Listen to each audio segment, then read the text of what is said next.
বিশ্বকাপে ফুটবল ইতিহাসের প্রথম ঘটনা। এই প্রথমবার কার্যকর হলো পেস্টিয়ানি আইন। বিশ্বকাপে তুরস্ক ভার্সেস প্যারাগুয়ের ম্যাচে মুখে হাত দিয়ে কথা বলার অপরাধে সরাসরি লাল কার্ড দেখেন প্যারাগুয়ের তারকা মিগুয়েল আলমিরন। ফিফার নতুন নিয়মে প্রথম খেলোয়াড় হিসেবে মুখ ঢেকে কথা বলায় লাল কার্ড পেলেন আলমিরন। তবে এটা দুঃখজনক, রেফারি তাকে সতর্ক করতে পারতেন হলুদ কার্ড দিয়ে। মূলত মাঠে বর্ণবাদ ও আপত্তিকর গালাগালিজ দূর করতেই ফিফা এবার মুখ ঢেকে কথা বলা নিষিদ্ধ করেছে।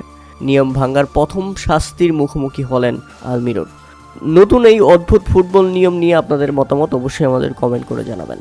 তবে অবাক করা ব্যাপার হচ্ছে এরপর হলুদ কার্ড দেখেছেন প্যারাগুয়ের হেড কোচ গুস্তাভো আলফারো।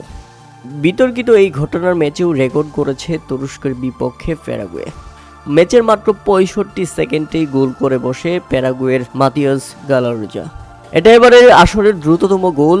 আজই স্কটল্যান্ডের বিপক্ষে মরক্কো নতুন ইতিহাস গড়েছিল।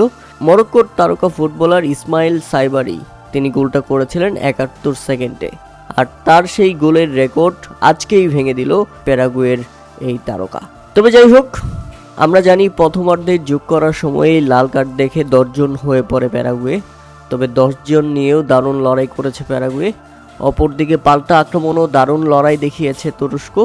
তবে শেষ পর্যন্ত প্যারাগুয়ের জয়। তবে সবচেয়ে বেশি অবাক লেগেছে লাল কার্ড দেখা, কারণ মিগুয়েল কোনো ফাউল করেননি, কোনো ভয়ঙ্কর ট্যাকেল করেননি, কোনো প্রতিপক্ষকে কোনোই মারেননি, এমনকি রেফারির সঙ্গে তর্কেও জড়াননি। তিনি শুধু বিপক্ষ দলের খেলোয়াড়দের সঙ্গে মুখ ঢেকে কথা বলেছেন। এটাই তার অপরাধ। সাথে সাথেই লাল কার্ড দেখিয়ে দিলেন রেফারি। আলমিরন বিস্মিত দর্শক, বিস্মিত আমরা সবাই, বিস্মিত ফিফার এই নতুন আইন দেখে।